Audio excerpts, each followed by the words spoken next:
noite, pessoal. Aqui é o Papo Sniper e hoje a gente tem essa ilustre visita aqui na nossa humilde live, Danilo Hagstrom, um rapaz que é oriundo do Exército Brasileiro e é instrutor formado pelo CTT da CBC. O Danilo é envolvido com armamento desde 1989, eu tinha 8 anos, assim, quando ele começou a se envolver com armamento. E hoje ele é instrutor do CTTE, que possui um canal no YouTube do mesmo nome, onde ele fala de dicas e características sobre armamento de tiro. Ele viajou mais de 10 países, sempre dando instrução ou falando sobre armamento. Danilo, gostaria de dizer que eu estou muito feliz com a tua presença. Obrigado por participar da nossa humilde live aqui no canal. Seja bem-vindo. Obrigado, Pablo. Obrigado. Obrigado pelo convite também. São poucos os convites e as oportunidades que eu tenho de concretizar os convites, né? Porque volta e meia, como tu disseste, eu já viajo por muitos lugares e volta e meia eu estou viajando e eu acabo não conseguindo ter tempo para organizar minha agenda, muitas vezes, para participar de live. E aí, como tu fez o convite, eu percebi que ia dar um encaixe, eu disse, não, vamos fazer, porque, afinal de contas, tem que prestigiar, e é um cara, gente boa, que fala bem sobre armamento. Então, vamos lá. Vamos tocar essa live aí junto. Obrigado. Danilo, eu gostaria de dizer, comentar aqui para o público em geral também, eu conheci o teu canal, uma busca frenética que eu estava fazendo a respeito do Taurus Gaúcho. Foi um dos poucos vídeos brasileiros que eu achei a respeito dele. Eu estava procurando informações a respeito do Taurus Single Action, que a princípio agora foi relançado agora na Independência com o nome Imperador, né? E eu gostaria que tu contasse um pouquinho para o pessoal, um pouco do teu contato com ele, como é que é aquela arma. É uma curiosidade que eu acredito que a gente tenha desde criança, né? Quando começa a olhar os primeiros faroestes, é ter um contato com um single action.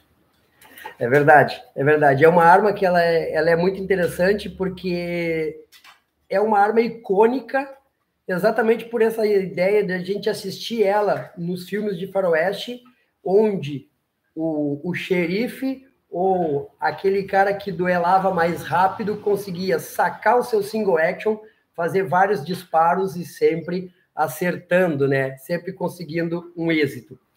Cara, o single action, aquele que eu apresento nesse vídeo que tem lá no canal do YouTube, é um que a Taurus fabricou no passado, um single action, e ela fez, até 2012, a Taurus fabricava os revólver single action no calibre 38, 357 e 45 long Colt.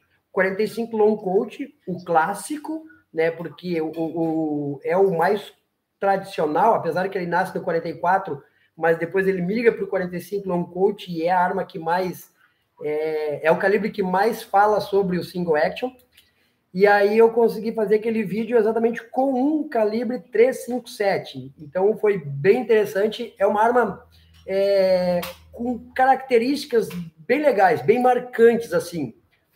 O interessante é que a Taurus coloca o single action, com um detalhe que eu gosto de salientar, porque cada clique que o cão dá, ele tem uma função definida.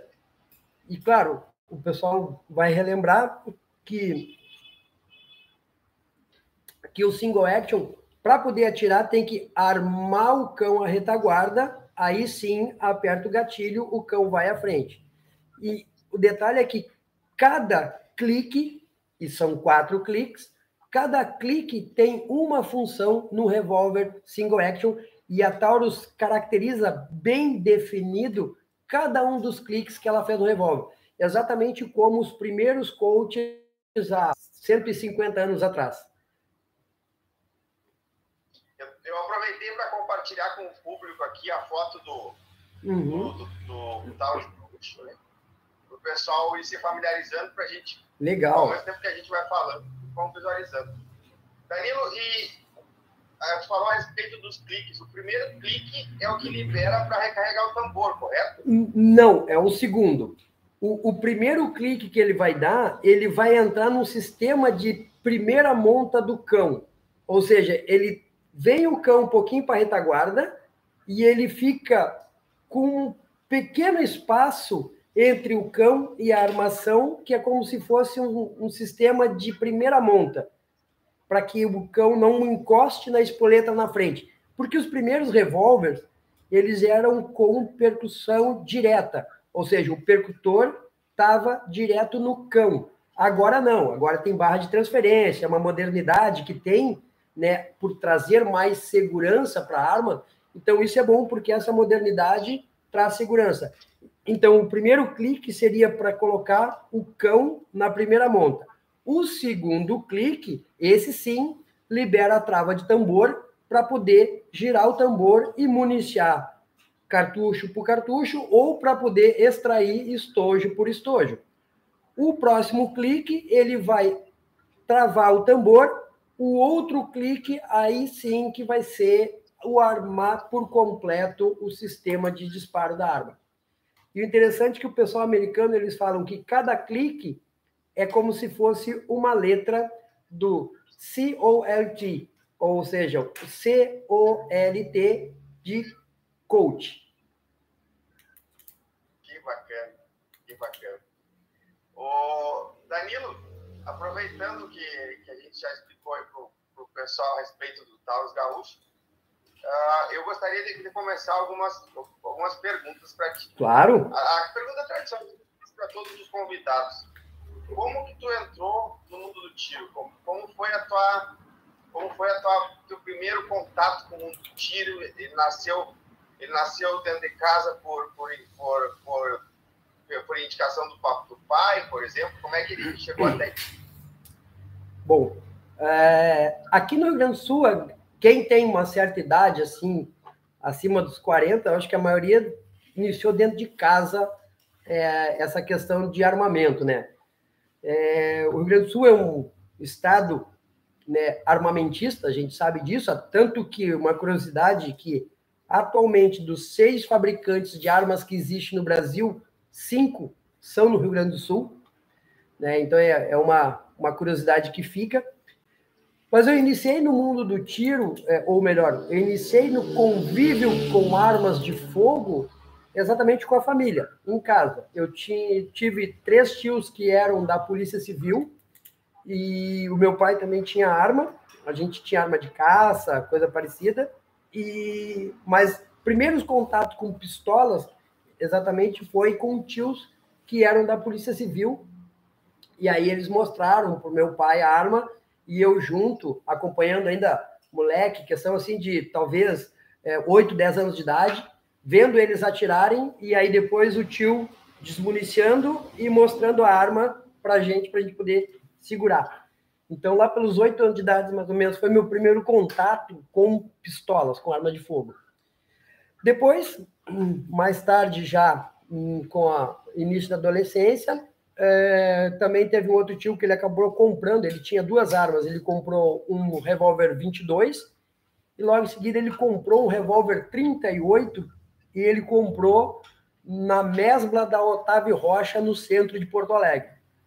E é muito interessante porque eu fui junto com ele, né? Meu tio já faleceu, mas eu fui junto com ele lá, quando ele foi buscar a arma, porque ele tinha pedido para comprar, ele tinha conversado com um policial civil, que era delegado que assinava a documentação na época. Então eu fui junto na mesma da Otávio Rocha, tinha um departamento que subia as escadas rolantes e aí a gente enxergava assim no balcão armas expostas, era bem legal. Depois, para o Exército, em 89 eu incorporei no Exército e aí ali de lá para cá o tempo todo só falando sobre armas. Então eu fui armeiro na unidade onde servi, fiz a minha qualificação militar de engenharia. Depois eu retornei para a minha unidade, onde eu fui responsável pela reserva de armamento até o período que eu saí e depois fui para o meio civil, mas sempre falando sobre armas de fogo. Mais ou menos essa é a minha trajetória. Tá certo. Eu vou fazer as saudações aqui ao pessoal que está entrando na live. Claro. Antônio Clube de noite de Cássio Vitória. Está dizendo boa noite a todos que gostam do 40 e boa noite a todos que gostam de 9mm. Os pegões do crítico do Liverpool. Mas o engraçado é que tem 9mm, Danilo. Sim. Então. O Alexandre Santana está dizendo, grande Danilo, parabéns, muito sucesso. Olha aí, o Alexandre Santana Meirelles. O Alexandre é engraçado. Um comentário sobre o Alexandre Santana Meirelles. O primeiro curso com táticas da SWAT que eu fiz foi por influência do Alexandre Santana Meirelles. É um cara que também é oriundo do Exército. Ele foi de infantaria, na época ainda com o 18º Batalhão de Infantaria, quando era ainda do lado da PUC, na Avenida Ipiranga, em Porto Alegre, onde ele serviu. E ele foi um dos grandes influenciadores para fazer um curso com técnicas e táticas da SWAT. Forte abraço, Alexandre. O Demilson Nunes dos Santos está dando boa noite aqui pro pessoal. Espera aí que trancou aqui. O STR está dando boa noite, Galderiada, que ele já percebeu que aqui é só gaúcho. Só gauchada. O Frederico Silva está dizendo a mescla de Botafogo, onde hoje é a Botafogo Praia Shopping, também vendia armas. Exato, A mescla vendia armas inteiro na época, né? Brasil inteiro. Loja de departamentos, realmente, né? O Paul Channel, nosso assíduo espectador, está dando boa noite para o pessoal não esquecer o like. Senta o dedo no like aí, pessoal. Isso aí. Ou compartilhar aí, pessoal. O Márcio Yamamoto está falando que também comprou a primeira arma na loja de Taguatinga. A loja da mesma de Taguatinga. Isso, ó, que legal. E o Vinícius Silva está dando boa noite, que gostaria de saber se o lançamento do RT66 de 7 anos aqui no Brasil, e está perguntando se o tracker vai sair de linha. Ele deve estar perguntando a respeito do vídeo que eu fiz, Danilo, mostrando a versão americana do RT66, sim, que é com 7 disparos, e tem o reforço da vareta até a extremidade do cano.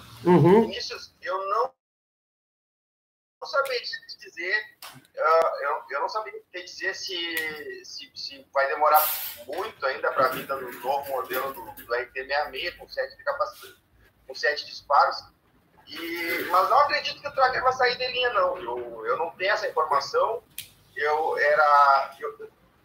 acredito que o 66 vai chegar no Brasil mais cedo ou mais tarde na versão de 7 disparos, mas não sei se o tracker vai sair de linha. Eu também não acredito que ele saia de linha. O STR está perguntando, eu não entendo a Taurus fazer tantos modelos de armas, não seria legal escolher as melhores e aprimorar elas, G3, GX4? STR, eu vou deixar em aberto a tua pergunta, não me leva a mal, mas é que foge um pouco do que a gente estava planejando. Era mais uma live, podcast, assim, eu não tenho também essa resposta dele, mas é mais ou menos o seguinte, assim, eu acho que é uma questão até mercadológica, talvez, porque, afinal de contas, é uma empresa que ela é de volume, né? Então, e por ser o maior fabricante de revólver do mundo, não é só com 2 modelos que atingiu esse patamar, né? E sim pela grande variedade para atender vários nichos, né, e interesse de pessoas. Então, eu acho que é uma coisa que também tem que pensar nisso. Danilo, o Paul está te fazendo uma pergunta aqui. Entre uma pump militar de 16 e de 14, o que você acha? A minha é 24 e está muito grande. Cara, é que tem que pensar... Isso é uma resposta, basicamente, para todo mundo que pergunta que arma comprar. Tem que pensar da seguinte forma: qual é o seu objetivo? Para que você vai usar a sua arma? E aí sim você consegue descobrir qual modelo vai comprar. Se ele pensa em comprar uma arma para ter ela mais para questão de residência ou de uma chácara, onde vai fazer tiros a uma curta distância, não tão longo, uma arma curta de 14 polegadas, 16 polegadas, atenderia muito bem. Não, eu vou fazer tiros a longa distância, onde eu consigo ter uma calma, apoiar a arma e fazer um tiro muito mais buscando a precisão do disparo, muito mais no foco com relação ao tiro a longa distância, mais calmo, preciso, onde eu não vou me deslocar muito. Ok, 20 polegadas, 24 polegadas. Então, para ele entender, ou para ele escolher melhor a arma, tem que pensar qual é o objetivo final que ele vai querer usar. Tá certo. Tá certo. Danilo, conta um pouco pra gente aí a respeito das tuas andanças mundo afora aí, sempre envolvido com armamento. Conta um pouco pro pessoal aí as peculiaridades de conhecer o mundo inteiro relacionado a esse tema tão gostoso. Eu viajo em alguns países, tanto em alguns países como aqui no Brasil também. Aqui no Brasil tem, eu acho, uns 4 estados ainda que eu não conheço, e toda vez que eu viajo exatamente fazendo a apresentação de produto de armamento, que é o meu foco, meu nicho, e também para fora do país. Para fora do país eu já viajei a alguns lugares aí, por exemplo, Portugal, Cabo Verde, África do Sul, Senegal, Tailândia, Filipinas, Bangladesh, Vietnã, tive no Vietnã também. Vietnã é interessante, um país comunista, tive lá. Viajei Omã, Catar, Dubai, Jordânia. Aqui na América Latina, eu fui América Central, Honduras, fui Guatemala também, agora a última viagem. Índia, recentemente fui para a Índia. Esse ano eu fui 2 vezes para a Índia. É bem interessante, é um lugar que quebra a cabeça. E aí eu vou te dizer uma coisa, Pablo, aproveitando, né, essa pergunta. Quando a gente sai do Brasil e começa a viajar aos outros países, e a gente retorna para o Brasil, a gente percebe que nós temos tudo. Nós temos exatamente tudo para ser uma nação de primeiro mundo. Tudo a gente tem aqui. O que precisar para a gente ser o mais evoluído do mundo, nós temos. Basta só andar nos trilhos, no caminho certo. Inclusive, viajando o mundo afora, tu percebe algumas deficiências que os outros países têm, né? Ou tem um déficit de água potável, ou tem um déficit de alimentação, de cultura primária, plantio primário, enfim. Cada país que a gente vai tem uma cultura. Tem uma cultura diferente e tem também as suas limitações de cada país tem uma limitação. Por exemplo, Índia. Índia eu fui e eles não têm o costume, ou melhor, eles não têm essa cultura de armamento. E eles têm uma cultura muito relacionada às castas, né? O cara que nasce numa classe baixa, ele entende que aquilo ali é como se fosse, como é que eu vou te dizer assim, como se fosse já o destino dele. E ele não luta para mudar isso. Ele aceita que ele vai ser aquele cara que nasceu para ter um serviço braçal, e ele nem busca nada de crescer de forma intelectual para evoluir. Isso é muito interessante, né? Que coisa. Bom, Danilo, já falamos a respeito aí das tuas viagens pelo mundo, e eu acredito que tu deva ter muitos alunos, né, na parte da instrução e tudo mais. Quais são as principais dificuldades que tu tem com os iniciantes, assim, com o pessoal que está começando no mundo do tiro? O que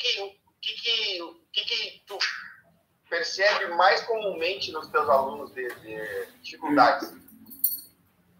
É interessante essa pergunta. Nunca ninguém tinha me feito uma pergunta nesse sentido, assim, do que é a maior dificuldade, né, dos alunos quando estão iniciando no mundo do tiro. Porque eu já tive vários alunos. Eu me lembro de ter uma aluna uma vez que ela ter medo de arma. Ela tinha medo. E era engraçado porque eu estava dando uma instrução, era ainda com revólver, e quando eu colocava a munição, ela ia apertar o gatilho para fazer o giro do tambor, ela não tinha força.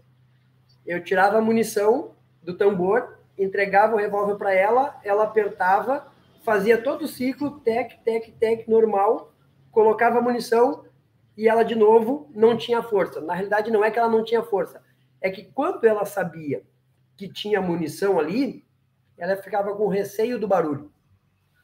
E aí vai acontecer o tiro, vai dar o barulho, eu vou ficar com medo. Então a pessoa acabava não espremendo suficientemente o gatilho porque sabia que aconteceu uma explosão em seguida. E esse medo de arma. Tem pessoas que têm uma dificuldade em como acionar o gatilho, que eu acho que, de certa forma, é o segredo quando a gente vai fazer o tiro. Porque eu posso estar com a minha posição de pernas, frontalidade para o alvo, encaixado na mão, mas se eu não puxar corretamente o gatilho, não fazer o acionamento de gatilho de forma contínua, sem dar uma pancada, ou sem dar uma batida no gatilho, para que eu perca a mira, eu acho que essa é a maior dificuldade do pessoal, é entender como funciona o acionamento do gatilho. Acho que seria essa a maior dificuldade de transmitir logo no início para os primeiros tiros do aluno. Com o tempo ele pega. Entendi. Eu já fiz essa pergunta na live anterior para o nosso outro convidado, mas vou repetir a mesma pergunta para ti. Revólver ainda dá conta de uma defesa pessoal ou ele já está totalmente obsoleto? Levando em consideração uma pessoa civil que não vai ir tantas vezes assim ao clube de tiro, tá, Daniel? Tá. Então, como é que eu vou te dizer assim? Eu já me defendi numa ocasião na casa do meu pai, uma vez, de um cara que entrou na casa, no terreno do meu pai, e o meu pai me chamou, tem um cara que invadiu os fundos do terreno. E eu me defendi com uma pistola de ar comprimido 4.5. Não precisei atirar. Eu peguei a arma, pistola de ar comprimido 4.5 e mostrei só o cabo. Pedi para o cara levantar as mãos, virar de costas e puxar a camisa por cima para eu ver se ele estava armado ou não. Vi que ele não estava armado e conduzi ele até o final do terreno para ele voltar pelo mesmo caminho que ele entrou. O que eu quero dizer com isso? Quando tu não tem nada, o que tu tem é tudo. Se eu tenho em casa para me defender um revólver, pode ser calibre 22, e a única coisa que eu tenho é a única coisa que eu vou usar e é a melhor coisa que eu tenho no momento. Se eu tenho uma pistola de ar comprimido, é o que eu vou usar. Se eu tenho um canivete, é que eu vou usar. Se eu for pegar qualquer coisa, vou pegar uma caneta e fazer de conta que é uma faca, é o que eu tenho. Claro que se eu puder escolher entre todas as armas para fazer a defesa, eu vou sempre pensar em quantidade de tiros e também a questão de efetividade da munição. Então, se o revólver está obsoleto ou não, eu penso muito no sentido de que o que eu tenho é o melhor para aquele momento. Ou revólver ou pistola é o melhor. Tem que fazer da conta de serviço, pronto, acabou. Com o que tem, exatamente. Tem que usar o que tem. É isso aí. Isso aí. Danilo, seguindo a nossa pauta, um calibre para arma curta e um calibre para arma longa. Sempre visando a defesa pessoal / residencial. Tá. Para arma curta, eu gosto muito do calibre 9mm, tá? Gosto muito desse calibre porque é um calibre que ele funciona muito bem na arma. Por que eu digo isso? Porque tem gente que pensa o seguinte, e aí eu vou colocar a minha opinião sobre isso, não uma regra ou que a minha opinião seja verdade absoluta, tá? É exatamente a minha opinião. Eu penso que eu gosto do 9mm porque ele é um calibre que ele contribui para o funcionamento da arma, ele é mais fácil de fazer com que a arma funcione, por ser um cartucho cônico, por ser uma ogiva um projétil mais afunilado para poder entrar melhor, por ter uma carga significativa para poder ciclar a arma.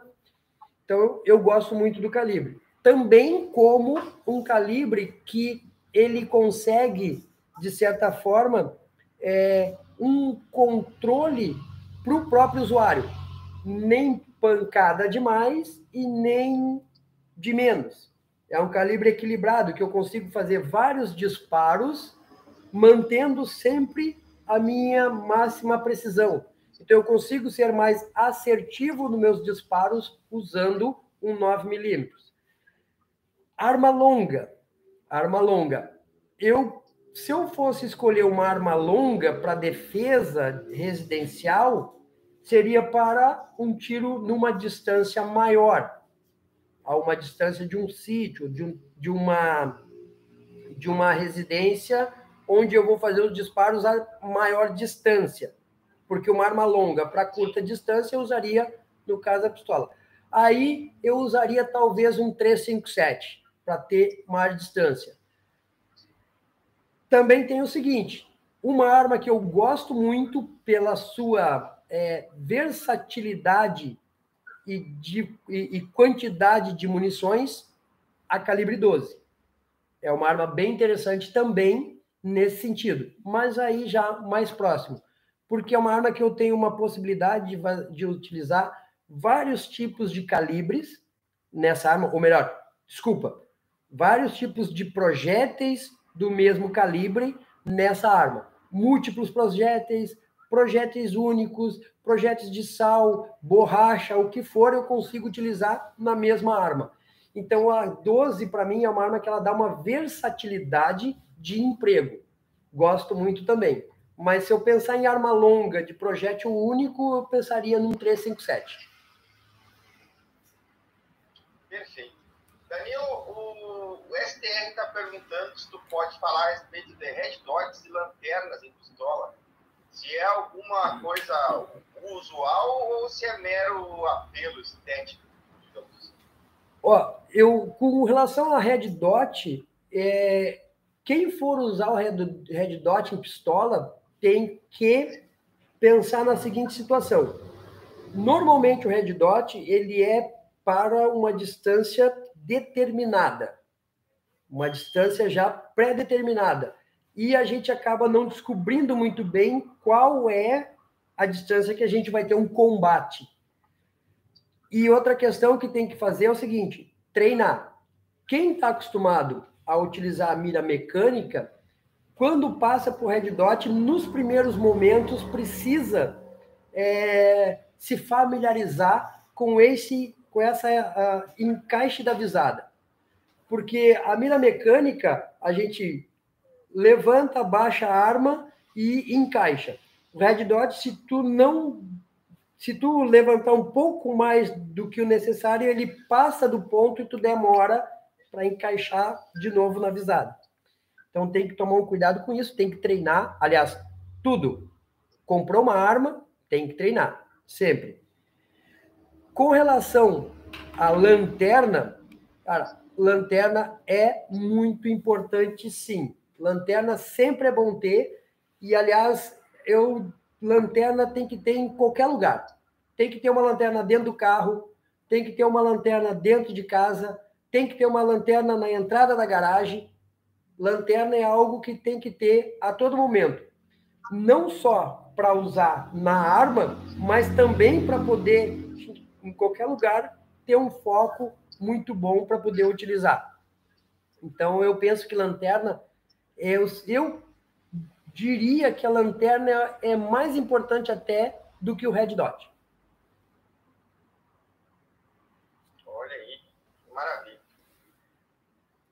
Danilo, o Frederico Silva está perguntando se o revólver pode usar 9mm e 357. Eu acredito que ele esteja falando do 692, tá? Se é uma boa arma. Sim. O 692, inclusive, ele tem 2 tambores.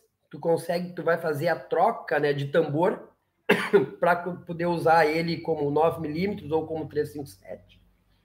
Só que tem um detalhe que o 9mm ele tem que usar uma estrela, onde tu vai ver, é um moon clip, né? É um clipe onde tu coloca todo ele ali como se fosse um speed loader, né? E aí tu coloca o 9mm ali dentro para fazer os disparos e ele ejeta todos os estojos juntos, em função de que o sistema do anel ali, onde é que fica o 9mm, onde é que encaixaria o extrator, é diferente, o aro dele é diferente com relação o 38 ou 357 de pistola. Mas é uma boa arma, da linha Tracker, né? Tu estava comentando no início sobre será que o Tracker sai de linha ou não sai? Eu acho que não sai de linha, por causa que é uma linha que está muito bem, é uma linha que eu acredito que vende bem no mercado. O 692 é uma arma que vende bem pelos 2 calibres. O 627 também é da linha Tracker, no meu entendimento, é uma das armas mais equilibradas nesse calibre, né? Em termos de tamanho, recuo, eu gosto muito. Tem o 992, se eu não me engano, que é um revólver no calibre 22 LR, 22 Magno, que também troca o tambor, assim como o 627, também da linha Tracker, é bem interessante. Mas é um bom revólver, sim.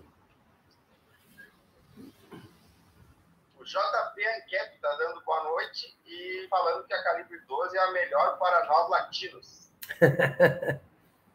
Isso aí.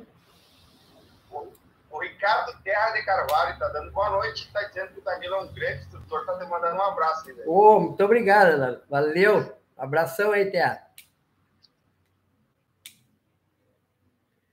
O atual engenheiro está dizendo que ele tem um 357 de 2 polegadas, que provavelmente deve ser o 605, e que ele está esperando a TH10.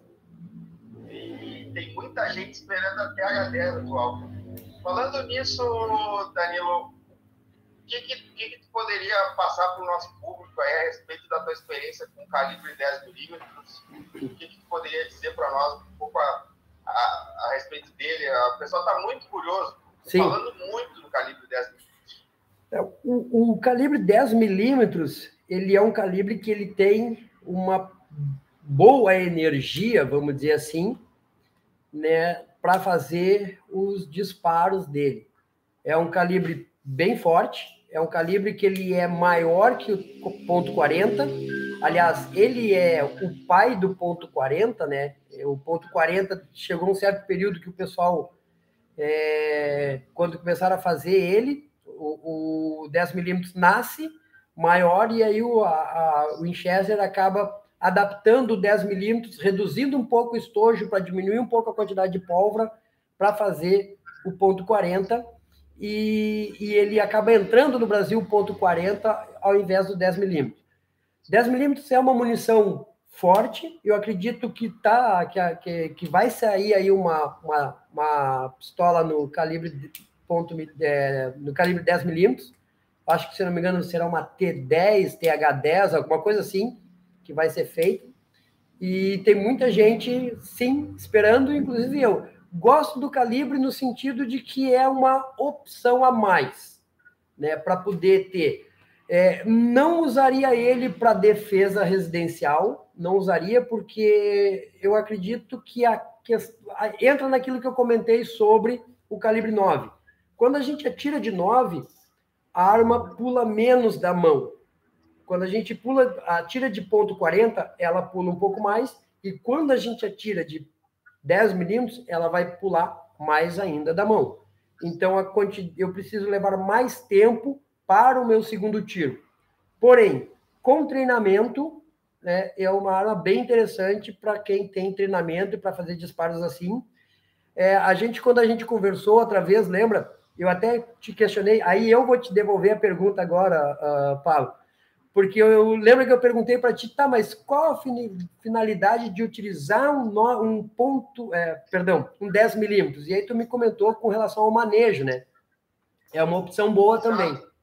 É uma boa opção para o manejo. Inclusive, eu fiz um vídeo agora há pouco comentando sobre... Eu adoro fazer sugestão, né?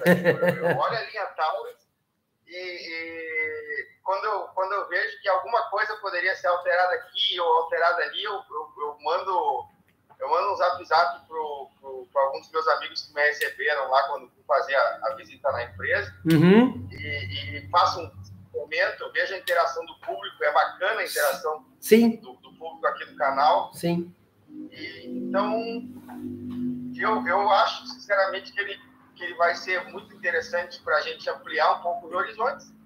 E acho que vai ser bacana se vier uma TH-10 Raging Hunter, caracterizada como os revólveres de caça, mas uma pistola, no caso. Entendo. Uma pistola com um cano e ferrolho mais comprido e com um trilho em cima. Era isso, mais ou menos? Isso aí.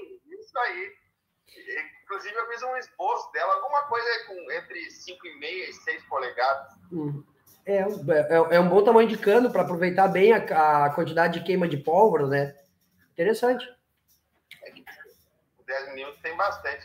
O João Fábio, um amigão meu aqui da cidade, está perguntando por que a CBC não faz munição com 44-40 semi-jaquetada, só com ponta de chumbo. Eu não sei te dizer, João. O João comprou a 44-40 e tá puto que não acha munição semi-jaquetada. Sim. Boa pergunta. Eu também não tenho ideia por que não fazem. O que acontece assim, ó? Eu penso que essas questões com relação à produção, a produtividade, tem que ver uma aceitação de mercado. Tudo tem que analisar nesse sentido. Claro, né, que a gente pensa o seguinte: eu comprei uma arma ou qualquer calibre, eu quero ter esses insumos para trabalhar aqui. Mas vamos fazer o seguinte pensamento. Já pensou se esse nosso amigo, como é que é o nome dele? João Fábio. João. Vamos pensar que o João compre um carro que só tenha como utilizar ele com gasolina de aviação. E a gasolina de aviação é só importada. Imagina só ele querer agora xingar a Petrobras, porque a Petrobras não faz gasolina de aviação nacional para fazer. Eu estou dando um exemplo, tá? Eu estou só chutando aqui uma coisa. Então, tem que ver o quanto é economicamente, né, satisfatório e viável para a empresa, economicamente, para fabricar esse tipo de munição. É isso que o pessoal tem que pensar. Claro que o gosto, a vontade dele é que tenha a munição e a arma também, mas não é simplesmente só atender uma ou duas pessoas e não ter mais a questão comercial, né? Exato. O Vinícius Silva está dizendo que o Tracker 627 deveria vir a versão oxidada também, igual ao 692. O Vinícius, o Tracker, eu não sei, mas o 65 que lançaram agora saiu na versão oxidada, carbono fosco e inox fosco. Isso. Inclusive, eu já encomendei o meu 65 oxidado, estou só esperando chegar na parceria Argos, né? Nessa loja que eu estou com o banner dela aqui atrás, tá? Legal. O pessoal que participa está nos apoiando aí nas lives. O JP Ancap está perguntando para o Danilo, com 20 mil reais, qual é o combo de armas nacionais o Danilo iria comprar? Ele comenta que iria de Puma 357, Pump 12, um RT65 e uma PT92. 20 mil reais na mão aí, Danilo, para comprar arma nacional. 20 mil reais. Eu compraria uma TH9, tá? Compraria uma TH9, compraria TH9, compraria uma 12, uma militar, né, 3.0, 12, compraria um 357, tanto revólver quanto carabina longa. Eu acho que ficaria nessas armas aí. Né? Por que eu compraria uma TH9? Né? O pessoal pensa o seguinte assim, né? Por que não uma microcompacta GX4, por exemplo, ou a TS, que hoje está vendendo muito, né? Que é uma arma boa. Eu gosto da TS, mas eu tenho uma preferência sobre a série TH, até porque a série TH eu atirei bastante, enquanto que a TS eu atirei uma quantidade menor. Então, a minha mão encaixa muito bem quando eu uso a TH, até melhor do que quando eu uso a TS. Então, eu usaria, no caso, eu compraria a TH por... Só abrir um parênteses rapidinho, que foi uma coisa que me assustou até quando eu perguntei. Quanto que é atirar bastante DTH para ti? Conta pro pessoal aí, quanto tiro tu tem DTH? Tá, não, eu vou dizer o seguinte, assim, eu atirei pouco de TS, tá? TS eu atirei pouco, eu acredito que eu tenha feito uns 700 mil tiros de TS, né? Então eu atirei pouco. Caraca.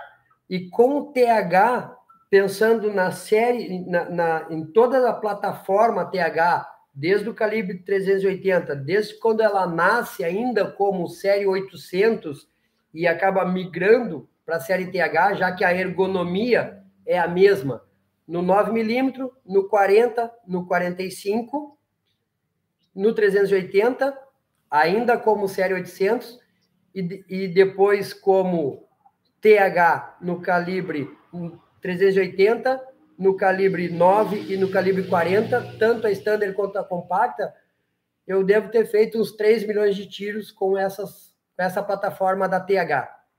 Então, eu tenho uma maior facilidade com ela por isso. E é uma plataforma muito versátil, né, Danilo? É uma plataforma, no meu ver, ela é muito, muito versátil. Inclusive, os americanos, nos reviews que eu vejo, o pessoal da gringa lá fala muito bem sobre a TH. Né? A TH é interessante porque, assim, ó, quem, né, como eu oriundo do Exército, onde eu trabalhei com a linha 92, tanto ainda como Beretta e depois como Taurus, né, a 92, a TH, de certa forma, é a 92, porém com o frame em polímero, né, porque ela tem as travas externas, ela tem o cão externo, tem tudo isso, então ela se assemelha muito. E é uma arma que ela é 100% ambidestra, então tem algumas coisas que o pessoal gosta nesse sentido. É uma arma que a gente trabalha para quem está iniciando de forma muito mais clara, porque o pessoal consegue enxergar o mecanismo dela armado ou não, então fica fácil também de trabalhar. Mas uma arma que eu gosto muito, porque a ergonomia dela se assemelha com a TH, é a G3. A G3, a ergonomia dela de empunhadura é parecida com a TH e é percussor lançado. Eu gosto muito também dela. No caso,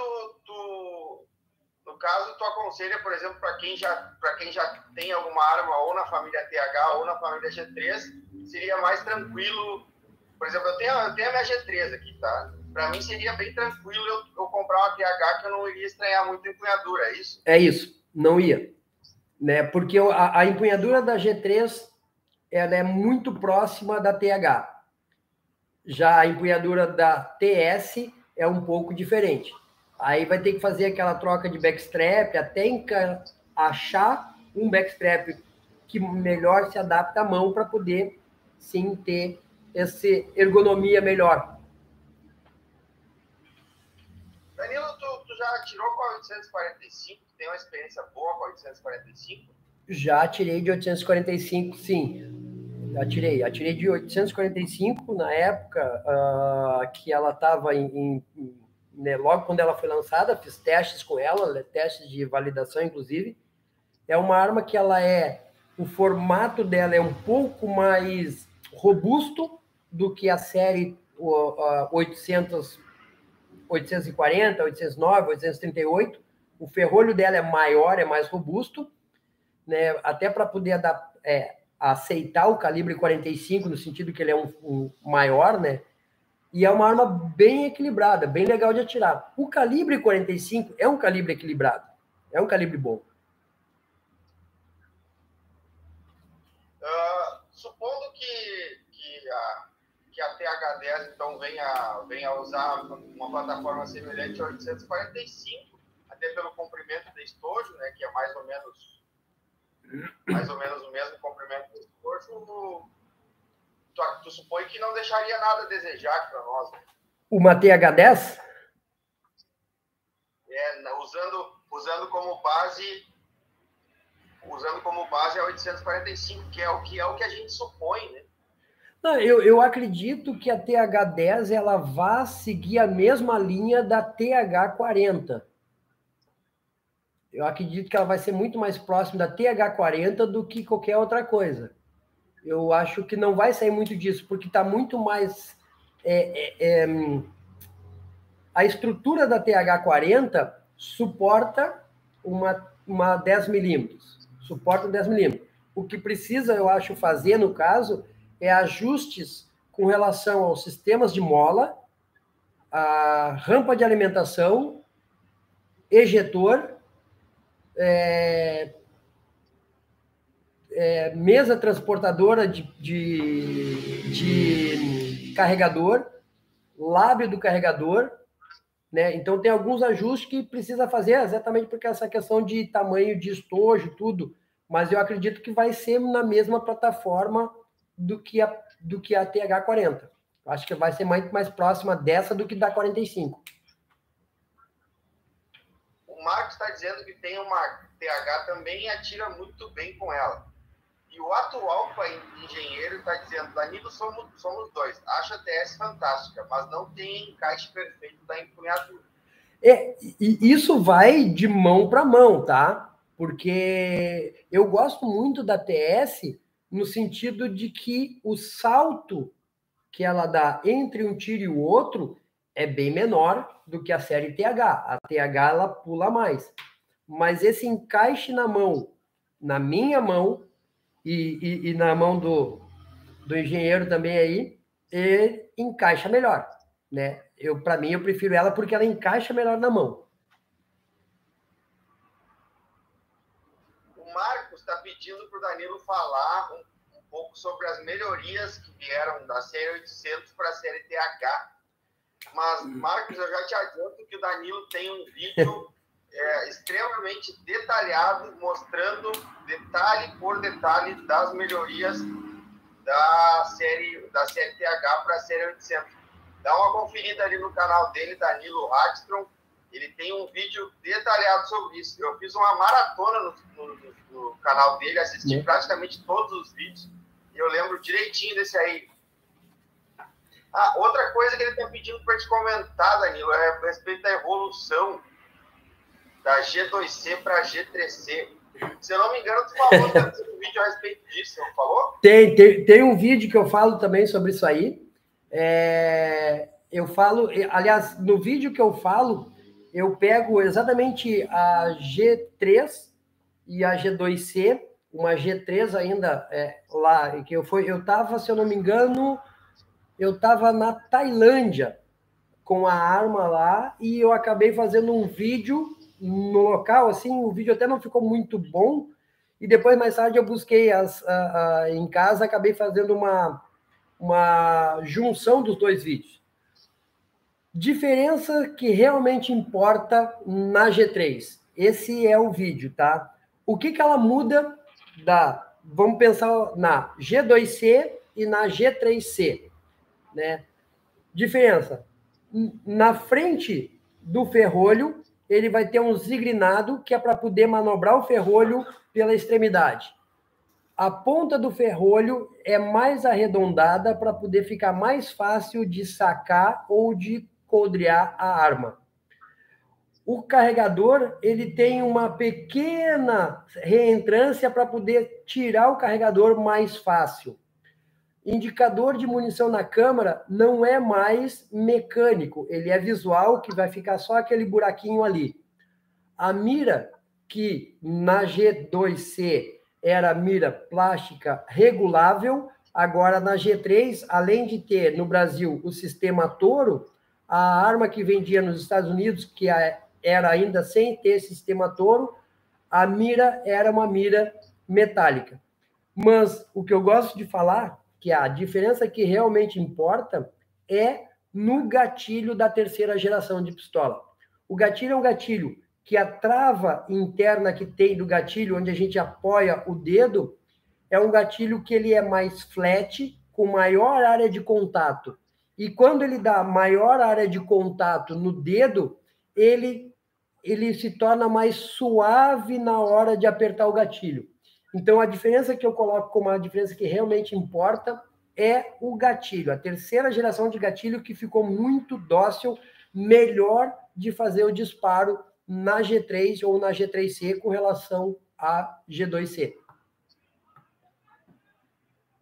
Perfeito. O Marcos está perguntando, essa história de protocolo militar da Taurus é real? Algum vídeo de Salenza deixou entender que existe uma linha para atender necessidades militares, diga-se THTS e X4, e uma para o mercado civil, G2C e G3C. Realmente, eu já ouvi falar alguma coisa a respeito de protocolo militar e protocolo civil, mas eu não sei te aprofundar. Saberia nos dizer alguma coisa a respeito disso, Danilo? O que acontece assim, ó, quando se desenvolve uma arma com a intenção de uso de forças policiais ou forças da área de segurança, ou uma arma voltada para isso, se desenvolve sempre ela com um protocolo militar, o máximo possível de aproveitamento, o máximo possível de disparo.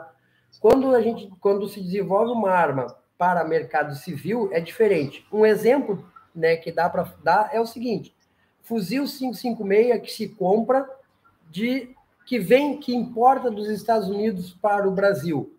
Existe a linha civil e existe a linha militar. A grande maioria dos fuzis que vêm de fora é linha mercado civil, né? Então, é mais ou menos nesse sentido que tem essa diferença. Entendi.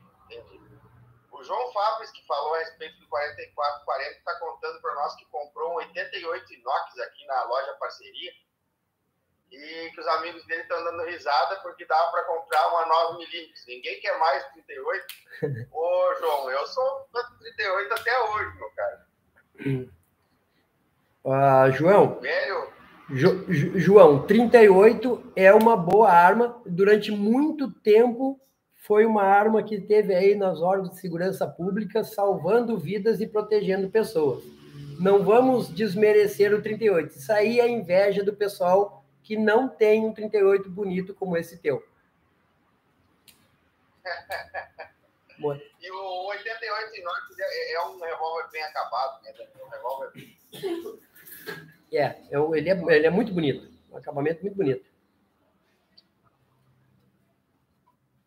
Danilo, dando prosseguimento aqui às nossas pautas, como você vê o atual cenário brasileiro, tanto para o civil quanto para o militar, aliás, tanto para o civil que quer uma arma só para o porte, quanto para o atirador esportivo, alguém que quer uma arma mais a nível de recreação? Bom, acho que hoje as coisas estão mais complicadas, estão mais fáceis, como é que... É engraçado, porque assim, ó, se a gente for analisar, né, o cenário com relação à legislação, a gente está na mesma legislação desde a época do Estatuto. Não mudou. A lei é a mesma. O que existiu, né, foi alguns decretos que deu uma flexibilização com relação a calibre e na questão de justificativa para solicitar a autorização de compra. Mas a lei é a mesma. Porém, essa questão da gente ter mais liberdade, vamos dizer assim, de falar sobre armas e falar sobre munição, nos deixou um legado, e eu acho que isso só tende a crescer, da gente poder ter diversidade, tanto de calibres quanto de equipamento. né? Hoje está muito mais fácil para a gente comentar sobre armas ou para a gente fazer uma escolha de calibres ou coisa parecida do que há uma questão de 8 anos atrás, ou até menos, talvez 4 anos atrás, 5 anos atrás, a gente não tinha muito essa conversa. E hoje, esse cenário de falar mais sobre armas, e aí a gente conseguir deixar claro para a população civil de que arma não é um problema, não é a arma em si, a arma é um equipamento. A arma é como se fosse a caneta que eu tenho aqui na mão, que eu uso ela para escrever, mas também eu posso usar ela para uma defesa. Se eu quiser, eu posso fazer com que a minha caneta se transforme numa arma e eu consigo fazer a defesa a partir dali. Então, não é o objeto, a arma, que é um problema, e sim as pessoas. Hoje, eu percebo que a gente está conversando muito mais sobre armas, sobre munição, e a gente, de certa forma, está expandindo os horizontes para falar também de calibres diferentes. E isso é muito bom. Tanto, há um tempo atrás, tu achas que tu ia conseguir conversar sobre 45, 10 milímetros, 9 milímetros? Nós não tínhamos isso. Não. Então, eu vejo um cenário positivo aí.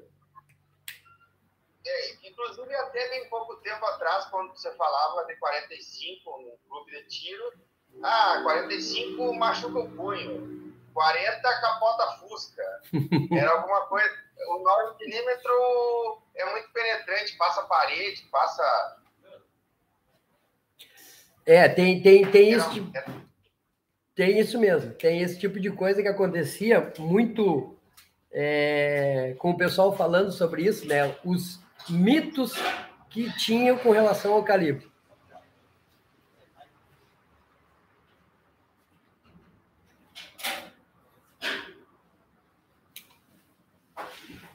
Danilo, aproveitando que o João Fábio falou ali em revólver 38. Hoje, tu acha que ainda vale comprar um revólver que seja exclusivamente 38 para te usar só aquela munição? Ou já seria mais interessante focar sempre no 357 e com a opção de atirar o 38 secundariamente? Eu penso no 357. Eu penso da seguinte forma, assim, ó. Se eu tenho a opção de escolha ou de comprar uma arma que eu posso escolher o que fazer, eu sempre vou buscar essa que eu posso ter a opção de escolha. Às vezes, o pessoal me comentou esses tempos com relação ao sistema de mira da G3 Toro. Eu nunca vou colocar uma mira. Ok, mas tu tem a opção, se um dia querer colocar a mira ou não. Quer ver um exemplo bom que eu acho que é interessante usar? Vou construir uma casa, mas a minha casa não vai ser uma casa de 2 pisos. Ok, então eu não preciso colocar colunas na minha casa e sapata e estrutura para fazer 2 pisos, porque eu não vou querer ela de 2 pisos.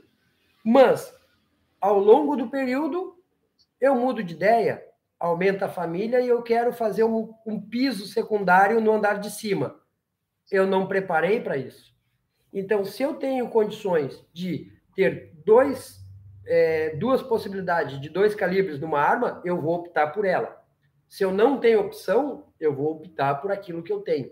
Então, se eu pudesse comprar um 357 e utilizar eventualmente um 38 nele para treino, coisa parecida, eu faria. Lembrando que para isso tem que ter autorização de munição. Então, provavelmente, você teria uma outra arma com esse calibre.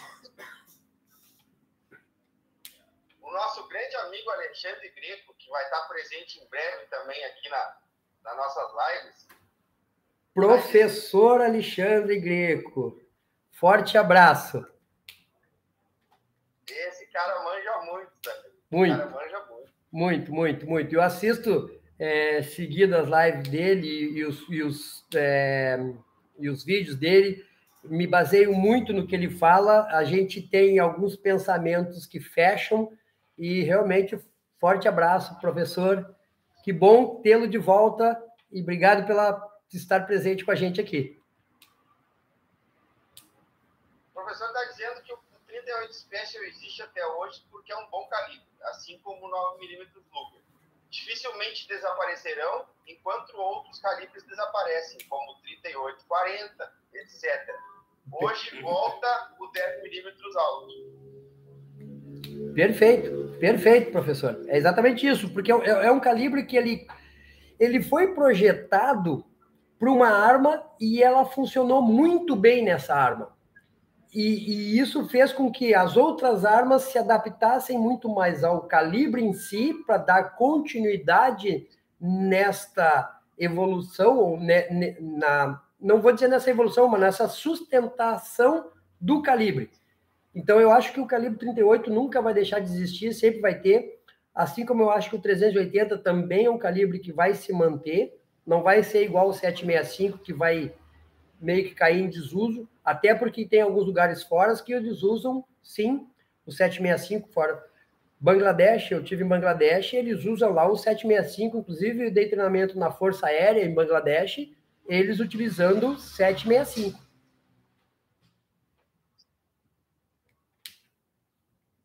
765 ACP, né? 765 ACP, isso, 765 ACP, não o 765 Luger.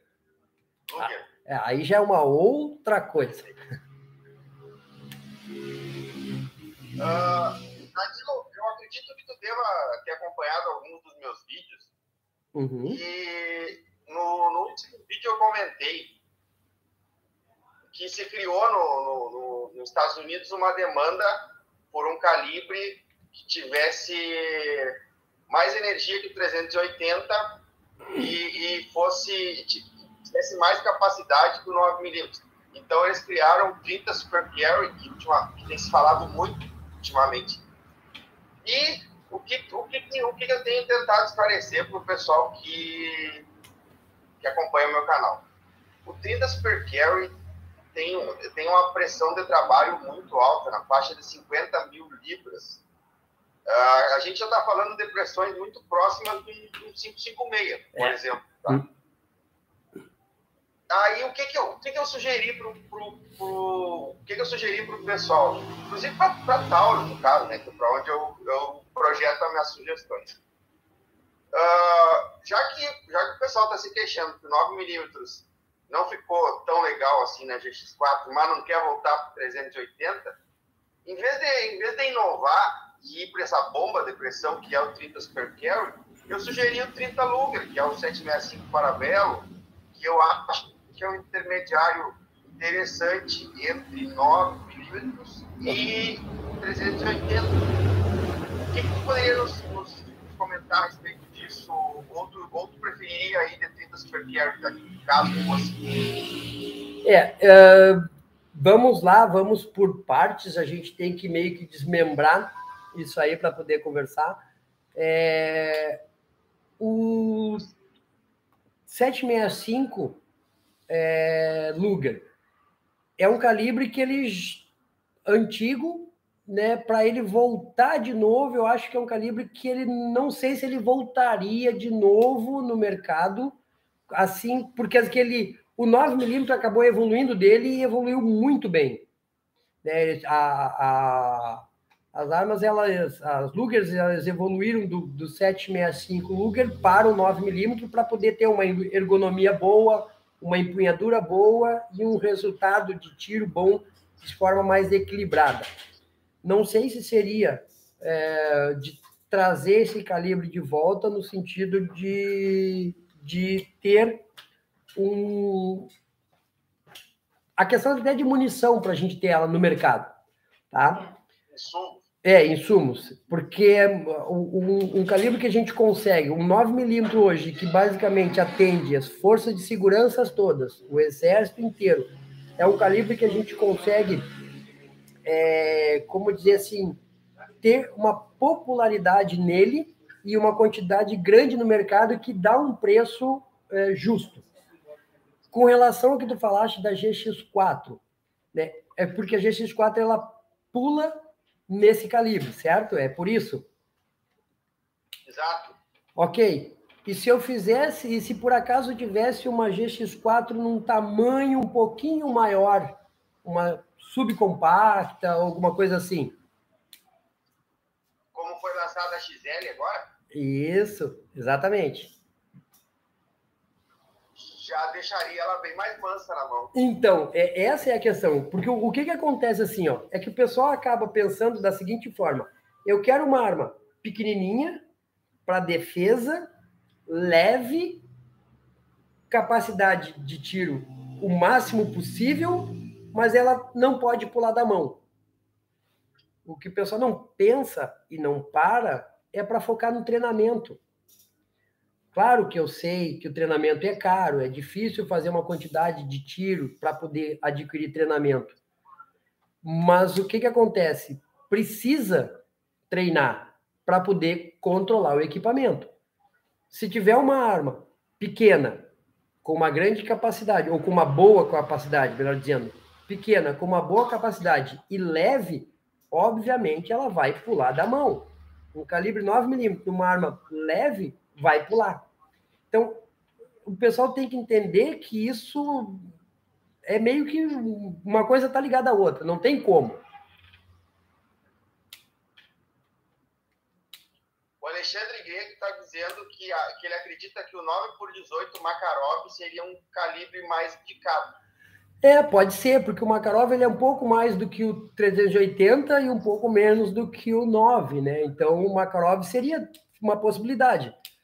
Porém, eu volto naquela questão comercial. Não sei se aqui a gente teria essa aceitação de um calibre, né, Makarov mais russo, se ele entraria assim. Não sei nos Estados Unidos se ele tem uma boa entrada ou não. Questão comercial, só falando. Mas, sim, ele é o meio termo entre elas. Foi boa a sugestão do professor. Então, Danilo, eu já te perguntei em off, mas vamos falar na live aí. Tu já teve contato com a 24/7 38 Super, correto? Sim, tive. E qual foi a impressão que tu teve a atirar com essa arma? Assim, ó, deixando de lado todo aquele mito que você criou em torno da 24/7, toda aquela parte, aquela carga negativa sim, lá que sim. Em geral adora comentar. Estou falando das qualidades da arma. Perfeito. Unidas com um calibre. Sim, perfeito. 38 Super feito na 24/7, que era nesse calibre. Excelente a arma e o conjunto de calibre. Tá? O calibre, tamanho da arma e a questão de ergonomia para fazer a competição. Uma arma extremamente equilibrada, um salto, no caso, de um tiro para o outro, muito dócil, que o pessoal conseguia ter um bom aproveitamento na hora dos disparos. O detalhe que aconteceu com a 38 Super é que, na época, se eu não me engano, a capacidade mínima para a linha para production eram de 17, 18 tiros no carregador, mais um na câmera, se não me engano. Hoje pode fazer com 15 tiros. Mudou. Que foi, eu acredito que a única coisa que acabou meio que... como é que eu vou te dizer assim? Prejudicando o projeto. Porque o que acontece? Para ter ele na competição, na linha production, eu tenho dimensões que eu tenho que atender e capacidade também. E o carregador da 24/7 38 Super tinha uma capacidade de 18 tiros no carregador. 18 tiros no carregador, ele quase não tinha espaço para caber essa quantidade toda de munição. Então ele ficava muito apertado. Quando fazia o primeiro disparo ou a primeira movimentação, poderia ali a mola não ciclar se tivesse uma recarga com um fator um pouco mais baixo. Então foi uma arma que ela acabou, nesse sentido, não tendo um bom desempenho na questão do tiro. Mas se ela entrasse hoje no mercado com capacidade de 15 tiros, fantástica arma, ia ciclar de forma muito boa, porque tem espaço para trabalhar a munição dentro do carregador. E a 24/7, no meu entendimento, é uma arma muito boa, muito equilibrada, principalmente com relação a tamanho de cano e recuo. Mas temos hoje outras armas aí também para competir, no caso como a TS, que eu acho que encaixa muito bem.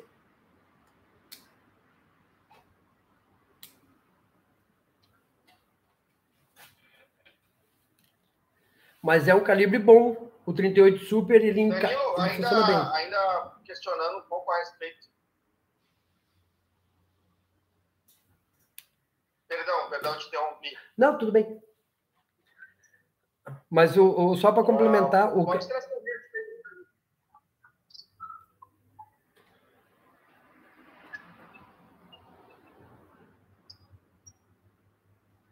Repete, por favor, a tua pergunta. Aí. Pode transformar a respeito do calibre, por gente. Então, o 38 Super é um calibre bom, tá? Apesar que ele foi muito mais utilizado na época, porque não se podia ter um 9mm para competir, mas é um calibre bom porque tem uma boa energia. Né? É um calibre que ele tem uma boa energia no sentido de que ele tem uma... Se eu fizer uma carga um pouco mais temperada, vamos dizer assim, eu conseguiria ter ali quase perto de um 357. É bem interessante. Eu tenho levantado bastante a esse calibre, Danilo, para ele voltar a ser produzido para o tiro esportivo. E sim como uma alternativa ao tiro. É como se... É como 10mm. É uma alternativa. O João Fabris está te perguntando qual tu usaria para um manejo de uma 308 ou um 4.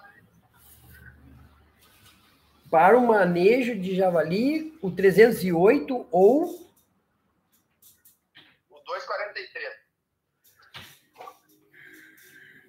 Olha, boa pergunta.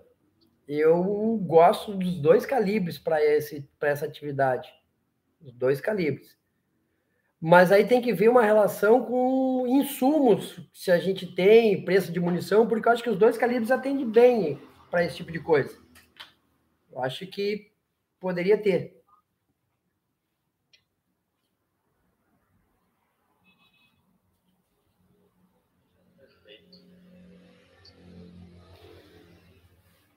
Dando eco o áudio.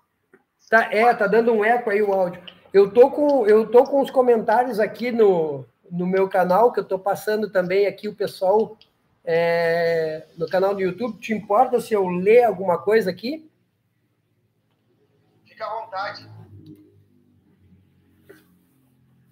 Eu tenho aqui o comentário José Gabriel falando sobre que... Mas, Danilo, eu quis saber se eu quiser portar uma arma, ainda assim tu acha que 9mm é melhor? Sim, Josi, eu acho que 9mm é melhor sim para portar, porque tem a questão de recuo, que ela é boa nesse sentido, que eu consigo fazer uma movimentação e o tiro, de certa forma, mais sequenciado, sem ela pular mais da mão. Né? Não, se eu tenho 380, eu vou usar o 380. Se eu vou comprar uma arma nova, ok, vou comprar o 9mm. Não vou não vou deixar de usar o 380, tá, Josi? Não vou deixar de usar o 380, mas se eu posso comprar um calibre diferente, uso sim comprar o 9. Souza Ramos mandou aqui que a G3 Toro é o bicho. Ah, legal. Souza Ramos tive uma G2C.40 e agora tenho uma G3 9mm. A G2C é para velada e a G3 é mais um conjunto. Gostou mais do conjunto da G3. Legal. O gatilho da G3C é mais suave do que da G2C. Exatamente. Aquilo que eu comentei com relação a geometria do gatilho faz com que ele fique mais suave, sim. E o Marcos, com qual a sua experiência com a G2C40? Ela aguenta o tranco? Aguenta o tranco, ela foi desenvolvida, na realidade a G2 ela nasce na plataforma do calibre 40, né? E toda ela é desenvolvida em cima da G240, ela nasce com a 111 e 140, que são as milênios, né? As antigas milênio, depois ela evolui para a 140, geração 2, que é a G, e ela ganha notoriedade no mercado americano com a 111 geração 2, que é a G2. E aí lá nos Estados Unidos ela acaba ganhando o nome de G2. Ela fica conhecida comercialmente com o nome de G2. E esse G2 acaba virando o nome dela comercial. Mas se vocês olharem aí na nota fiscal ou embaixo do punho, né, no caso da 111, ou melhor, da 9mm, da G29, vai estar escrito PT 111 G2, e a calibre 40, a G240, vai estar escrito PT 140 G2A.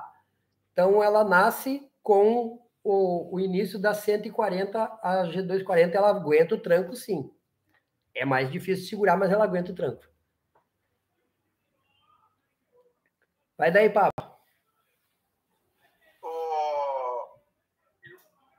A experiência que eu tive com a G2 140 foi muito parecida com a experiência que eu tive com o 605 em 357. Perfeito.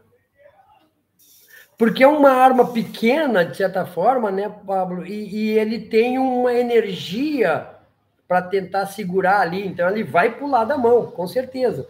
Eu até falo, a arma aguenta, mas e o atirador? Será que ele consegue segurar? O Caio Teixeira está perguntando para mim o que você acha da Taurus PT 940.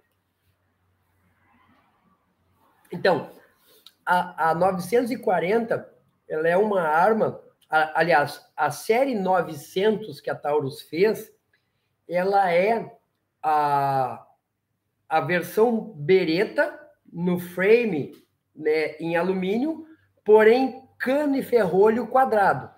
Então ali a gente tinha a 938, a 909, a 940, a 945, a 957, que era o frame dela da linha Beretta no calibre 92, porém com o ferrolho e o cano quadrado.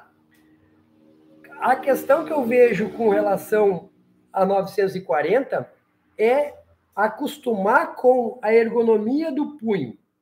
O punho dela é um pouco mais reto, e como o frame dela é metálico, não tem backstrap, então é uma questão de ter que ajustar um pouquinho ou se acostumar com a questão da empunhadura dela. Mas é uma arma que ela foi usada durante muito tempo aí pelas polícias, e ela vem na plataforma Beretta com o frame em alumínio, cano e ferrolho em aço, carbono. É uma arma bem interessante. Tem mais pergunta aí no teu canal? No momento não apareceu mais nenhuma aqui, porque eu vou rolar aqui, mas eu acho que não.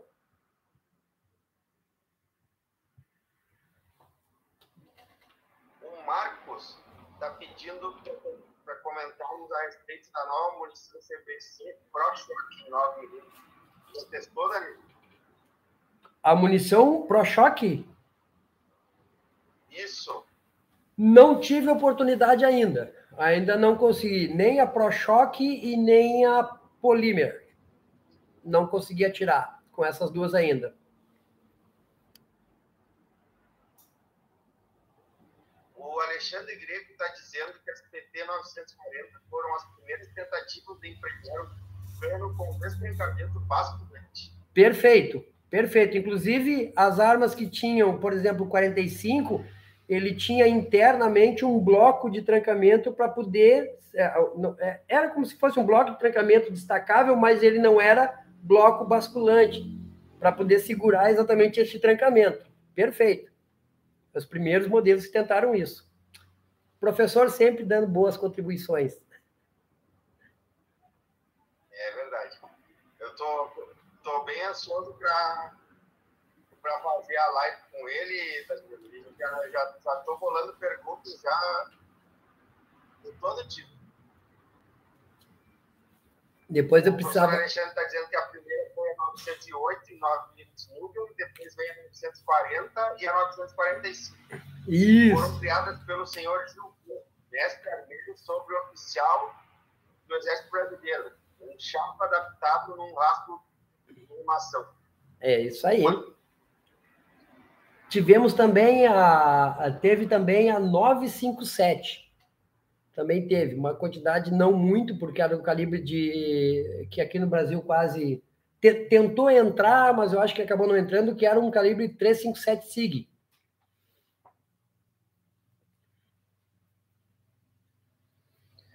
Deixa eu compartilhar aqui com o pessoal para mostrar também uma que teve a versão dessa mesma família aí, ó, mas ninguém fala dela.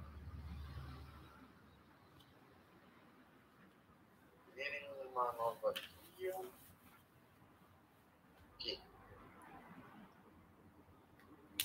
Essa aí também é da família 900.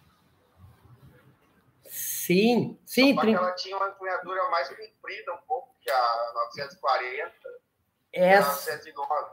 Para poder acomodar um calibre 38 Super. 38 Super, é verdade. Eu acabei esquecendo dessa aí. Também saiu 938, se eu não me... 938 não, era 38 Super Alto.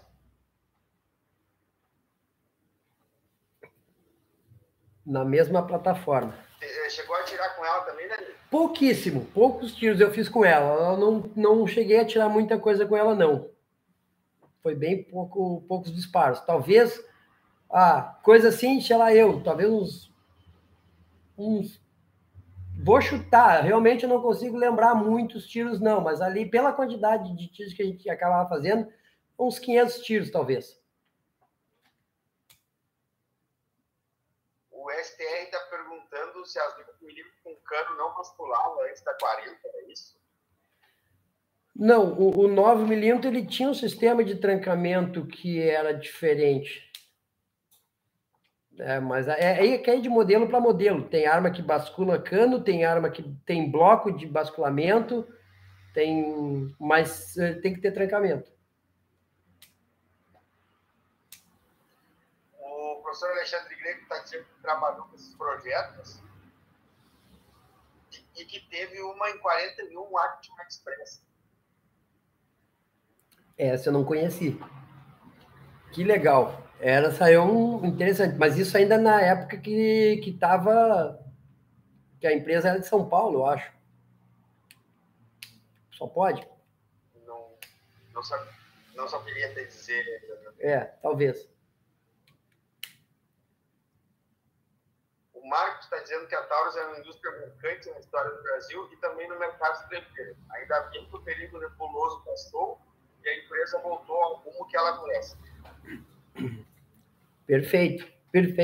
Marcos, eu estive lá visitando a empresa no mês de abril e tive a oportunidade de conversar com o senhor da empresa e realmente a reviravolta dentro da empresa foi muito grande. A virada de chave foi enorme.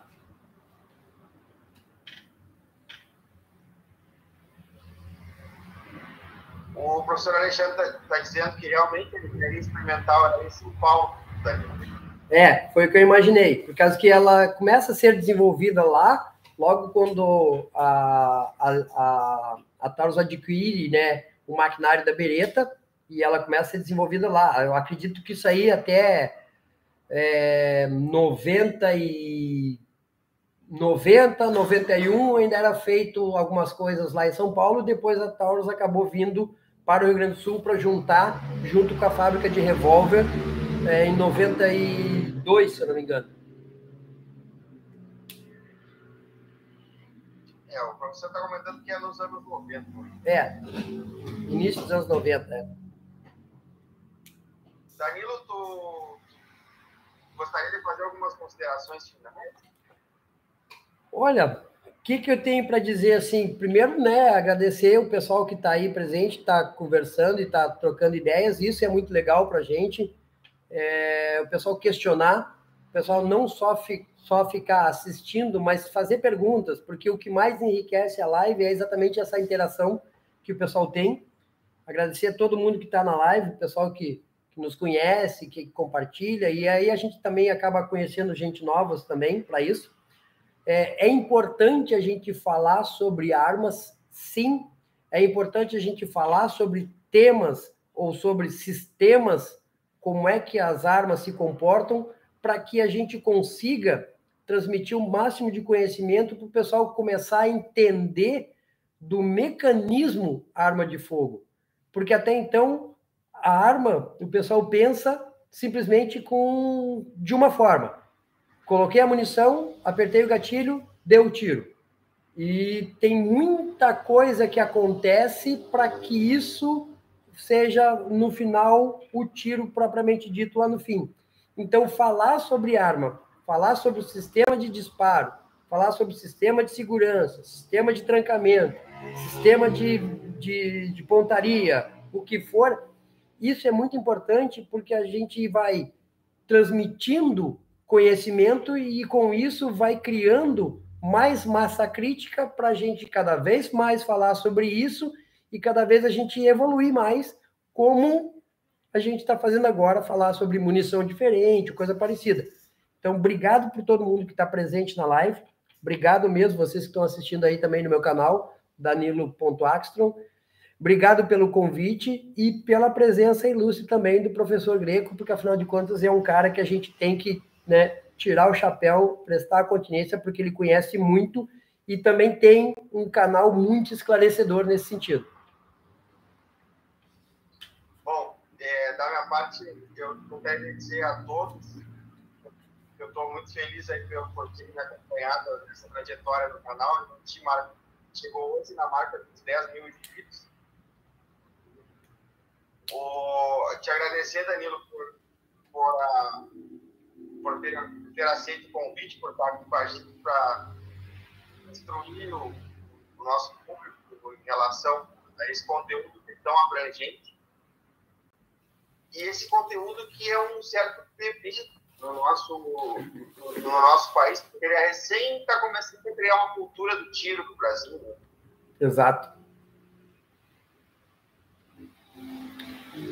Bom, obrigado a todos que acompanham o canal. Acompanhem também o canal do nosso amigo Danilo, que tem muito ensinamento para passar para nós. E da minha parte, era isso aí, pessoal. É isso aí, pessoal. Forte abraço, obrigado e até uma próxima.